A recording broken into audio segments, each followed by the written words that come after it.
గోవులు మేసెడి మేతకు త్రావిడు తోయమునకు అంతరాయమునిప్పుడు కావింపరాదు ఖేదము గోవులు చెందినను కీడు కులమున కొదవును. ఆవులు వేస్తున్నప్పుడు వాటిని కొట్టి వాటిని తినకుండా గెంటకూడదు. మన పొలంలో పడి తిన్నా పర్వాలేదు, అది పుణ్యం అండి. ఆవులు మన పొలాల్లో తింటే మన పొలాలకి బంగారం లాంటి పంట వస్తుంది భవిష్యత్తులో. ఆవులు తింటున్నప్పుడు వాటిని తినకుండా కొట్టకూడదు. కొంతమంది ఆవు ఎంత గింజుకుంటున్నా వినిపించుకోకుండా బలాత్కారంగా తిండి లేకుండా తీసుకెళ్ళి రాటకు కట్టేస్తారు. అప్పుడు ఆ గోవు పెట్టే శాపం కులాన్ని పాడు చేస్తుంది. మంచినీళ్ళు తాగుతున్నప్పుడు ఆ నీరు తాగకుండా చేయకూడదు. అలా గోవులకి బాధ కలిగిస్తే అప్పుడు కులమునకు కీడు కలుగుతుంది. ఆస్తికుడు కానివానితోడ అశుచితోడ దగ్ధహస్తునితోడ ఉదక్యతోడ మాటలాడంగ తగదు వారి కలుషములును తన్నునంటెడి కారణమున. ఎప్పుడు నాస్తికుడితోటి శుచిగా లేకుండా మలమూత్ర విసర్జన చేసి వచ్చి కూర్చున్న వాడితోటి, ఏదో పొద్దున్నే కాలకృత్యాలకు వెళ్ళి స్నానం చేయకుండా కూర్చున్నాడు, వాడితో మాట్లాడకూడదు. ఇప్పుడు పొద్దున్న 10 దాకా అలాగే కూర్చుంటారు చాలామంది, కాఫీ తాగుతూ పేపర్లు చదువుకుంటూ టీవీలు చూస్తూ. ఏ 10కో స్నానం చేసేవాళ్ళు కూడా తయారయ్యారు. అసలు జీవితంలో స్నానం అంటే ఏమిటో తెలియని వాళ్ళు కూడా ఉన్నారు. ఒక కుర్రాన్ని రాగానే స్నానం చెయ్యంటే మొన్నే చేసేసారు గురువుగారు అన్నాడు.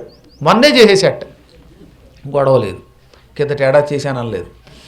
కాబట్టి ఇప్పటికి కూడా కొన్ని అరబ్ కంట్రీస్లో అంతే, వాళ్ళు ఏడాదికి ఒకసారి స్నానం చేస్తారు. అందుకే ఆ సెంట్లు ఒళ్ళంతా, ఆ సెంటు వాసన తగిలితే మనం ఫెయింట్ అయిపోతాం. అదొక దరిద్రం.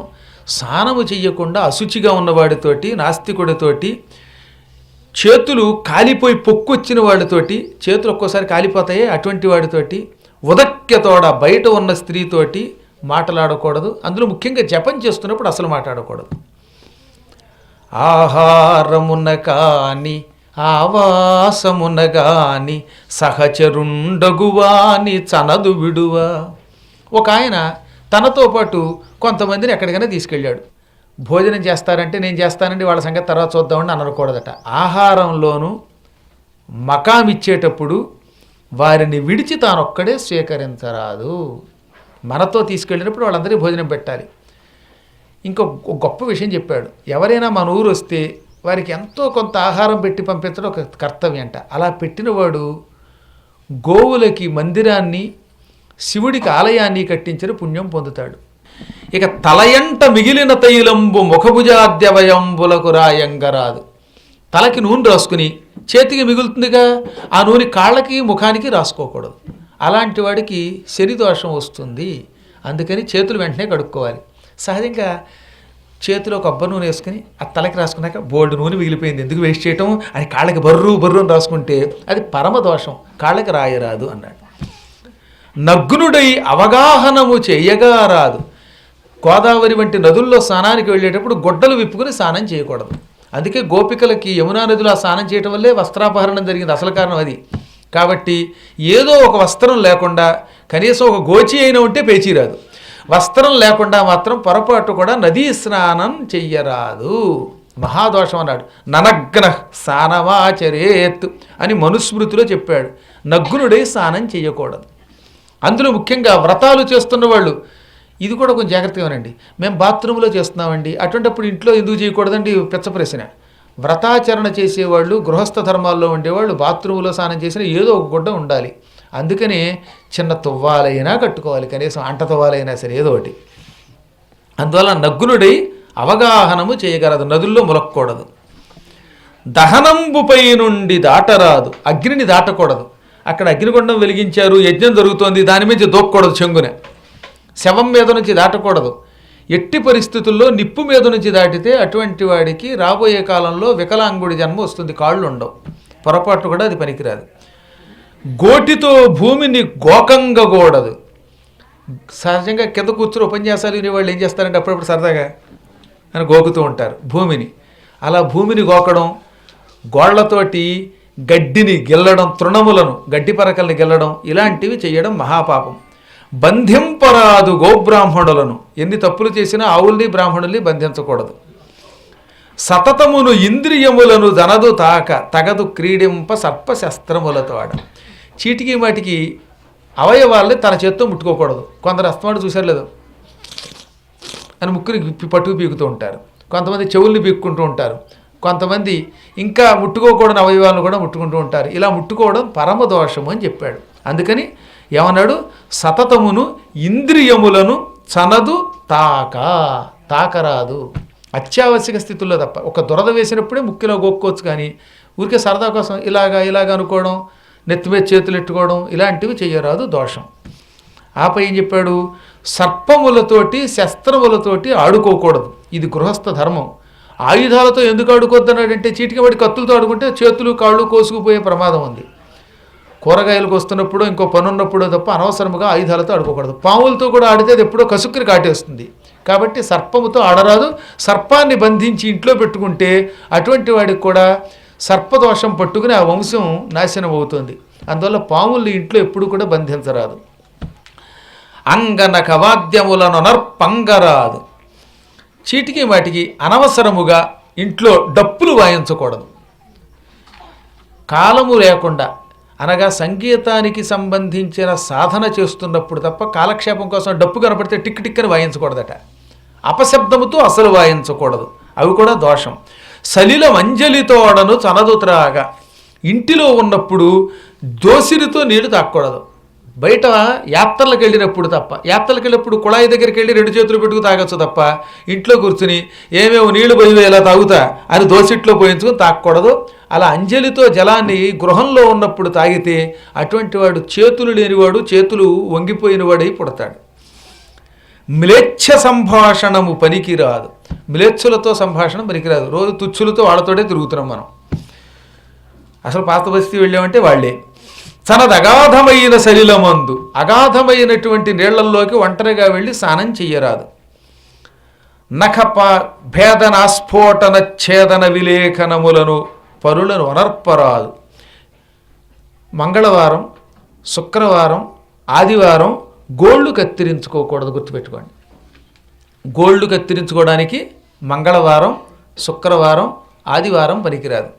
ఆదివారం, శుక్రవారం, మంగళవారం క్షవరం చేయించుకోకూడదని చెప్పారు సుస్పష్టంగా.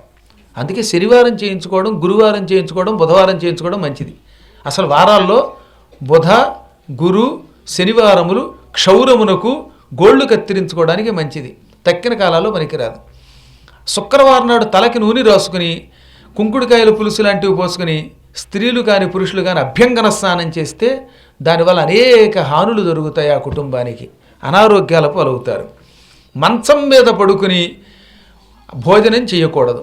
మంచం మీద పడుకుని మలమూత్ర విసర్జన చేయకూడదు, ఒక అనారోగ్యంతో ఉన్నప్పుడు తప్ప. తూర్పు దిక్కుకి, పడమర దిక్కుకి, ఉత్తరం దిక్కుకి, దక్షిణం దిక్కుకి 4 దిక్కులకి 4 నియమాలు గృహస్థాశ్రమంలో ఉన్న వాళ్ళకి కఠోర నియమాలు చెప్పారు.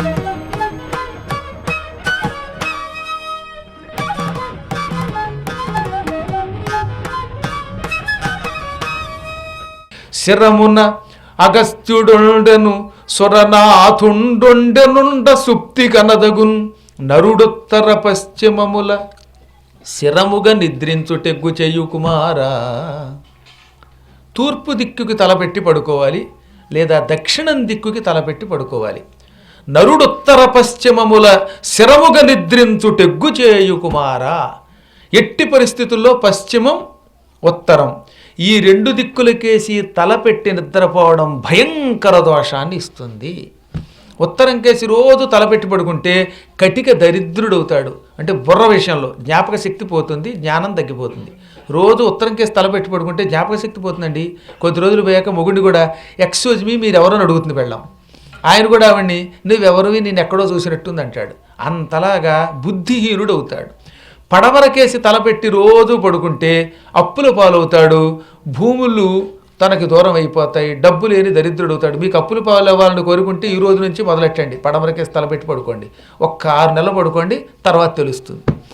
కాబట్టి ఆ 2 పనికిరావు. ఇంకా మలమూత్ర విసర్జన ఎప్పుడూ కూడా ఉత్తరం, దక్షిణం ఈ 2 దిక్కులకే చెయ్యాలట. అటు సూర్యుడు ఇటు పొడిచినా సరే.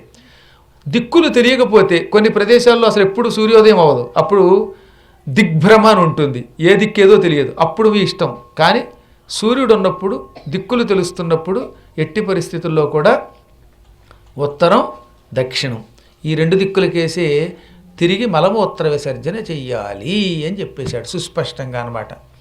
కుబేర దక్షిణ దిశాముఖతంతగు నాచరింప. కుబేర దిక్కు అంటే ఉత్తరం దిక్కు, దక్షిణ దిక్కుకేసి ఈ రెండు దిక్కులకేసి తిరిగే మలమూత్ర విసర్జన చెయ్యాలి. భోజనం తూర్పు దిక్కుకేసి తిరిగి చేస్తే అటువంటి వాడికి బాగా వేద పాండిత్యము, గణిత పాండిత్యం, జ్ఞాపక శక్తి పెరుగుతాయి.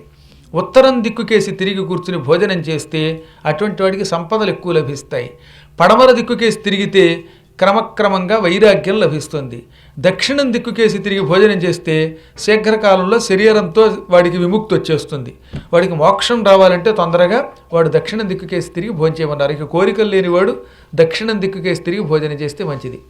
అటువంటి వాడికి క్రమంగా ఆస్తులు గీస్తులు అన్నీ తొలగిపోయి వాడు హాయిగా భవబంధ విముక్తి పొందుతాడు. ఇక ఆపై గోవులకి, బ్రాహ్మణులకి, దేవతలకి ఎదురుగుండా నిలబడి మలమూత్ర విసర్జన చేయలేదు. ఎదురుగుండా శివుడు కనపడుతున్నాడు, అయినా సరే అక్కడికి వెళ్ళి మలమూత్ర విసర్జన చేయకూడదు. ఆయనకేసి తిరిగి సూర్యుడికేసి తూర్పు దిక్కుకేసి తిరిగి ఆయనకి ఎదురుగుండా నిలబడి మలమూత్ర విసర్జన చేయరాదు. ఎదురుగుండా వేద పండితులు ఎడుతున్నప్పుడు వాళ్ళకేసి తిరిగి ఏమండో మలమూత్ర విసర్జన చేస్తున్నానని చెప్పి మరీ చేయకూడదు. అలా చేస్తే వాడు ఎందుకు పనికి రాకుండా భ్రష్టుడైపోతాడు. ఇక అగ్నికి దగ్గరలో కూడా మలమూత్ర విసర్జన చెయ్యరాదు. చీత్తికి వాటికి కాళ్ళు ఇలా జాపుకోకూడదట. అనారోగ్యవంతులకి తప్ప, అంటే కాళ్ళు నొప్పులు పుడుతున్న వాళ్ళకి తప్ప తక్కిన వాళ్ళు కాళ్ళు చాచుకొనరాదు అని సుస్పష్టముగా ఏమని చెప్పాడు. చనదు పాదములను పారజాచికొనగా, అలా పొడుగ్గా చాచుకోకూడదు. ఇంకా ఎడమ మోకాలు మీద చెయ్యి పెట్టుకుని అన్నము తినరాదు. అంటే కొంతమంది ఇలా చెయ్యి పెట్టుకుని అప్పుడు భోజనం తినడం మొదలెడతారు. ఎడమ మోకాలు మీద చెయ్యి పెట్టి అలా భోజనం చేస్తే అది మాంసాహారం కంటే కూడా దోషముతో సమానం. నరమాంసం తినడం ఎంతో శవభక్షణ ఎటువంటిదో అటువంటిది. సాధారణంగా ఆరోగ్యం సహకరించినప్పుడు బాసిన మఠం వేసుకుని రెండు మోకాళ్ళకి మధ్యలో చేతులు ఉండేలాగా భోజనం చేయడం మంచిది. ఇంకా తద్దినం పెట్టేటప్పుడు కొన్ని పదార్థాలు నిషిద్ధమని చెప్పేశాడు సుస్పష్టంగా. ఆనుబగాయ, ఇంగువ, అలసందియలును, దోస, పెండలము, పలాండువులును నిషిద్ధములు సుమ్మధిప. మళ్ళీ పద్మపురాణంలో కూడా చెప్పాడు, దోసకాయ పచ్చడి తద్దినన్నాడు పనికిరాదు. మా పెద్దలు చేశారు తెలియక కాబట్టి మేము చేస్తామంటే ఆనాడు వాళ్ళకి ఆ శాస్త్రం తెలియకపోవడం వల్ల ఏదో పొరపాటు జరిగింది. కానీ నిషిద్ధ కర్మాచరణం నకుర్యాత్ అని. చిత్రం చెప్పమంటారా, ఇదే మాట మార్కండేయ పురాణంలో కూడా ఉంది. దోసకాయ పనికిరాదట, ఆనపకాయ పనికిరాదు, ఇంగువ పనికిరాదు. అందుకే పోపులో ఇంగువ పెట్టకూడదు, ఆ చారు పెట్టినరోజు ఆ రోజు. అలసందులు పనికిరావు, పలాండువు అంటే ఉల్లిపాయ పనికిరాదు. ఉల్లిపాయ ఎలాగో వేరనుకోండి, కానీ కొంచెం దోసకాయ విషయంలోనే జాగ్రత్త పడాలి. వెండి చాలా ఇష్టం పితృదేవతలకి. అందుకే రజత దర్శనంబు రజతదానంబును రజత స్పర్శనంబు పితృదేవతలకు అత్యంత సంతృప్తి నొసగు అని చెప్పారు. భక్తులు భోజనం చేస్తున్నప్పుడు వెండి కంచంలో అన్నం పెడితే చాలా పుణ్యం. కంచం వాళ్ళకే ఇచ్చేస్తే ఇంకా పుణ్యం అనుకోండి. ఇవ్వలేకపోయినా కనీసం భోజనం పెట్టమన్నారు భక్తులకి. అక్కడ దీపారాధన వెండి కుందులోనే చెయ్యాలట ఆ సమయంలో. అసలు రజతాన్ని చూపించినా చాలు. అందరం రజత దానం చేయలేకపోవచ్చు కదా, అందుకని భక్తులకు ఎదురుగుండా ఇదిగో వెండి, ఇదిగో వెండి అని చూపించమన్నారు. చూపించేటప్పుడు చెప్పండి ముందే, మళ్ళీ వాడు ఆశపడిపోతాడు. వెండిని చూపిస్తే ఇస్తారేమో అని ఏడుస్తాడు. అందుకని ఏంటంటే, అయ్యా మేము వెండిని చూపిస్తున్నాం, కనీసం దర్శనం కూడా పుణ్యం అని చెప్పారండి పద్మాకర్ గారని చెప్పండి, పురాణంలో ఉందని. సరే, సంతోషిస్తారు వారు. రజత దర్శనం, స్పర్శనం, అందులో భోజనం, కీర్తనం కూడా. కనీసం ఆ పూట వెండిని తలుచుకోవడం కూడా పుణ్యం అన్నాడు చివరికి. మనం చూపించలేకపోయినా వెండిని కీర్తించడం మంచిది. సువర్ణం ఆ సమయంలో పూర్తిగా నిషేధం. అందుకే తద్దినం పెట్టేవాడి వేలికి ఒక్క ఉంగరం కూడా ఉండరాదు. మెడలో గొలుసులు తీసి పక్కన నాలాంటి వాడి మీద నమ్మకంతో చేతిలో పెట్టి హాయిగా తద్దినం పెట్టేసి ఆ తర్వాత మళ్ళీ తిరిగి తీసుకోవచ్చు. దర్భలే పెట్టాలి పవిత్రం అనే పేరుతో. ఇప్పుడు అర్థమైందా కారణం అది. వెండి తప్ప బంగారపు ఆభరణం ఏదీ ఉండరాదు. కుంకుమ బొట్టు శ్రాద్ధకాలంలో ధరించరాదు, విభూతి మాత్రమే ధరించి శ్రాద్ధాన్ని పెట్టాలి. ఆడైనా మగైనా ఆ పూట కేవలం విభూతినే ధరించవలెను అని. ఇంకా ఊరబంది, కోడి, పతితుడు, సోతకుడు, వెండ్రుకలు ఇవన్నీ శ్రాద్ధాన్ని పాడు చేస్తాయి.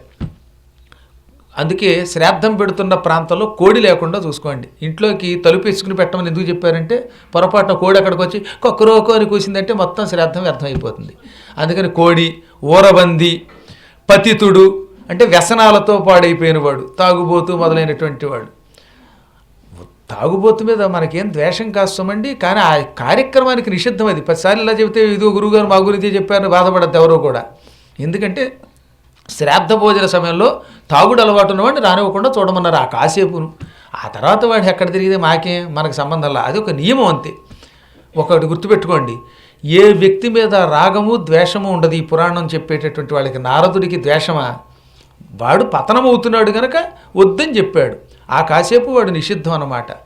తర్వాత నగ్నత్వంతో ఉన్నవాడు, బయటున్న స్త్రీలు, ఏటి సూతకం ఉన్నవారు, ఆపై నపుంసకుడు, అసురగణము శ్రాద్ధ హాని చేయు, శ్రాద్ధానికి హాని కలిగిస్తారు కనుక వాళ్ళు రాకూడదు.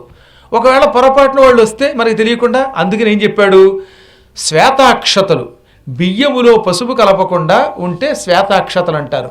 వాటిని ఓం ఆపోహిష్టామయోభవ అనే వారుణ మంత్రాలు చదివి ఇంటి చుట్టూతా జల్లేస్తే పొరపాటున వీళ్ళు ఇంటిలోకి వస్తే శ్రాద్ధమునకు హాని ఉండదు. అందుకని ఏం చెప్పాడంటే శ్వేతాక్షతలను జల్లి మరువు గావించి రక్ష గావించునది అన్నారు. గుర్తుపెట్టుకోవాలి, ముఖ్యంగా ఇటువంటివి పెట్టుకుంటే ఆ దోషం తొలగిపోతుంది.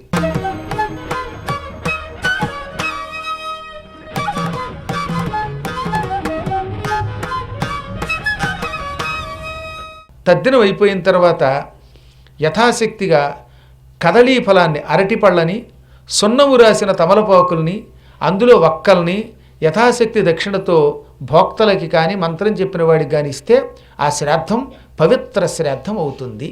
కానీ ఒక్క శ్రాద్ధ భోజనం అయ్యాక ఈ తాంబూలం ఇచ్చినా దాని తాంబూల భక్షణం మాత్రం చేయకూడదు. తాంబూలం ఇవ్వాలి, భోక్తలు తాంబూలం వేసుకోవడం ఆ ఓ రోజు మాత్రం నిషిద్ధం అని చెప్పాడు. ఘోర నిషిద్ధం అంట. మళ్ళీ ఉత్తప్పుడు పెళ్ళిళ్ళలో కిళ్ళి ఇస్తే వేసుకుంటారు కదా, కానీ ఒక్క శ్రాద్ధం నాడు మాత్రం భోక్త కిళ్ళి వేసుకోవడం దోషం. దాని బదులుగా లవంగములను కానీ యాలకులను కానీ వేసుకోవాలి. తమలపాకులతో కూడినటువంటి ఈ తాంబూలం పూర్తిగా నిషిద్ధం అన్నాడు. ఆపై మరొక గొప్ప మాట, నువ్వులు, కుతపకాలం ఇవి శ్రాద్ధమునకు ఉండి తీరాలి. నువ్వులు లేనటువంటి శ్రాద్ధం పనికిరాదు. కుతపకాలం అంటే తెలుసుగా, 12:30 దాటాక 2 గంటల మధ్యలో కాలాన్ని కుతపకాలం అంటారు. అంచేత కుతపకాలం అంటే 12 దాటాలి, 2 లోపు, ఈ మధ్యకాలానికి కుతపకాలం. అప్పుడు మాత్రమే శ్రాద్ధం పెట్టాలి. 12 లోపు భోక్త భోజనం చేస్తే అది సంపూర్ణ శ్రాద్ధం కాదు. రాత్రికి ఒంటిపూట భోజనం కనుక ఏమీ తినకుండా ఉండడం మంచిది. అత్యావశ్యక స్థితిలో పగలు ఈ శ్రాద్ధ భక్తుల కోసం ఏర్పాటు చేయబడిన గారెలు కానీ, అప్పాలు కానీ, పాయసం కానీ వీటిని మాత్రమే ఆహారంగా స్వీకరించాలి. అన్య పదార్థాలు నిషిద్ధం. ఎట్టి పరిస్థితుల్లో భోక్తలు కానీ, శ్రాద్ధం పెట్టేవాడు కానీ పగటిపూట ఈ శ్రాద్ధానికి ముందు భోజనం చేయకూడదు. నీరసం వచ్చి ప్రాణాపాయ స్థితిలో ఉంటే క్షీరపానం కుర్యాత్, పాలు మాత్రం తాగచ్చు, అది మాత్రం నిషిద్ధం కాదు. పాలు కావాలంటే గుండి కూడా తగినా పర్వాలేదు, కానీ పొరపాటు కూడా ఆహారం మాత్రం స్వీకరించరాదు. షష్ఠి అష్టమి తిథులలో తైల మాంసాలతో భోజనం చేయకూడదు. షష్ఠి నాడు నువ్వుల నూనెతో కానీ, అసలు నూనెతో వంట చేసుకుంటున్నాడండి. ఏమన్నాడు? షష్ఠి నాడు, అష్టమి నాడు. మరి ఎలా వంట చేసుకోవాలి? నూనె లేకపోతే పెసరట్టు ఉప్పు ఎలా చేస్తాం? నూనె లేకపోతే కూరగాయలు ఎలా వండుతాం? నేతితో చేసుకోవాలట. ఆ ఒక్కపూట హాయిగా ఒక్కపూట గేదె నెయ్యైనా ఆవు నెయ్యైనా పనికొస్తుంది, నేతితోటే తప్ప. ఇంక ఇది శాశ్వతంగా గుర్తుపెట్టుకోండి. షష్ఠి అష్టమి ఎందులో ఉంది? ఇది 96వ పేజీలో ఈ మొదటి పద్యంలోనే ఉంటుంది. అఘము షష్ఠ్యష్టమీ తిథులందు నుండు సంతతంబును తైలమాంసములలోన కాన తగదు ఉపయోగింపవానినప్పుడు తనకు స్వశ్రేయసము కోరు కొనెడివాడు.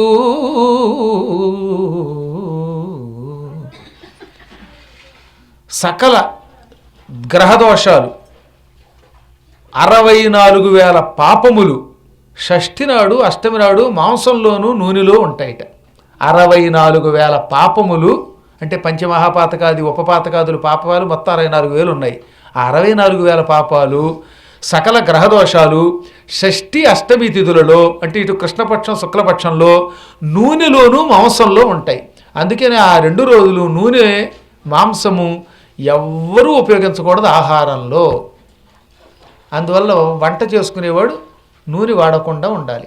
మాంసం తినేవాడు కూడా, బోయేవాడు కూడా తినేవారు కదండి పూర్వం అడవుల్లో. బోయేవాళ్ళు కూడా శాసనాలు చేసుకుని షష్ఠి నాడు అష్టమి నాడు తినేవారు కాదు. తక్కిన తిథులు పక్కన పెట్టండి, ఈ రెండింటిలో మాత్రం ఇక తగదు అని చెప్పేశాడు, అంతే, నిషిద్ధం అది. ఆ 2 రోజుల్లో వంట చేసుకునేవాళ్ళు వీలుంటే నూనె లేకుండా ఆహారాన్ని ఉడకబెట్టుకు తినచ్చు. పప్పు ఉంది, చక్కగా కందిపప్పులోకి నూనె అవసరం ఉంది, ఉడకబెట్టుకోవడం, శుభ్రంగా చెంబుడు నెయ్యి పోసుకుని తినేయడం. ఆ తర్వాత బిందెడు మజ్జిగ అయితే అది ఆహం పోతుంది. కానీ ఒకవేళ నేతితో పోపు పెట్టుకోవాలంటే పోపు పెట్టుకోవచ్చు. నూనె వాడకుండా నేతితో ఏ పోపైనా ఆవు నెయ్యి కానీ గేదె నెయ్యి కానీ వాటితో పోపులు పెట్టుకుని ఆ పూట భోజనం తినవచ్చు, ఇతరులకు పెట్టవచ్చు. చక్కగా బూరెలు అప్పాలు చేయాలంటే పూర్తిగా నేతి బూరెలు. అసలు అటువంటి రోజుల్లో నేతితో చేసేటప్పుడు చెప్పండి, మేము కూడా వస్తాం మందనికి. వీటిని ఉపయోగించవచ్చట. తగదు అమావాస్యయును చతుర్దశియు కూడా క్షౌరమునకు అంగనా సంతతికి తగదు పరభుక్తములకు వస్త్రముల దాల్ప తగదు తొడుగంగ పరుల పాదత్రములను. అమావాస్య చతుర్దశి ఈ 2 రోజుల్లో క్షౌరం పనికిరాదు. ఆడవాళ్ళు ఇతరుల బట్టలు తాము ధరించకూడదు, ఎప్పుడూ ధరించకూడదు. ఈ రోజుల్లో అసలొద్దు, ఒకరి వస్త్రాలు ఒకళ్ళు కట్టుకోకూడదు. మా అమ్మ చేరండి, ఆవిడ 10 ఏళ్ళు కట్టిందండి, ఆ శేష వస్త్రం నేను కట్టుకోకూడదు అంటే పరమదోషం అని చెప్పాడు. తగదంజు వస్త్రంబు ధరింప. ముఖ్యంగా ఇది ఆడవాళ్ళకి బాగా చెప్పాడు.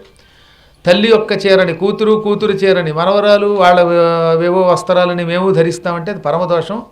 తాము కొంతకాలం ధరించాక ఆ వస్త్రాలని పని వాళ్ళకి మాత్రమే దానం చేయాలి. ఎట్టి పరిస్థితుల్లో ఒకరు కట్టుకోకూడదు. ఇంకా ఇతరుల చెప్పులు పొరపాటు కూడా వాడకూడదు. అందుకని ఈ మాట తగదు తొడుగంగా పరుల పాదత్రములను అంటే ఇతరుల చెప్పులు వేసుకోకూడదు. బాత్రూమ్ చెప్పులను అక్కడ పెడతారు, అందరూ ఆ చెప్పులే వేసుకోవటం. ఇటువంటి పరుల యొక్క చెప్పులు ధరిస్తే అటువంటి వాడు బతికొండగానే ఒక గేదిగానో ఇంకో దానిగానో పుట్టి వాడు బతికొండగా వాడి చర్మాన్ని వదిలిచేస్తారట పాపం. అంత బాధకు గురవుతారు. ఈ కవేళాకి వెళ్ళిపోతున్నటువంటి పశువులన్నీ పూర్వజన్మలు ఇలా ఒకళ్ళ చెప్పులు ఒకళ్ళు ధరించిన వాళ్ళే. ఎందుకు వచ్చింది? అందువల్ల పరుల యొక్క చెప్పులను పొరపాటును కూడా ధరించరాదు. భుజింపరాదొక పుట్టంబుతోడను, ఓ పంచి కట్టుకుని పైన వస్త్రం లేకుండా భోజనం చేయకూడదు. అప్పుడు ఏం చేయాలి? పైన ఒక కండువ వేసుకోవాలి. పొరపాటున ఏమీ లేకపోతే అందుకే పూర్వం ఒక రుమాలన్నా వేసేసేవారు పట్టుకుని అన్నమాట. భార్య పక్క లేకుండా యాత్ర చేయవలసి వస్తే భార్య యొక్క జాకెట్టు గుడ్డయో చీరయో తనతో పాటు పట్టుకెళ్ళాలి.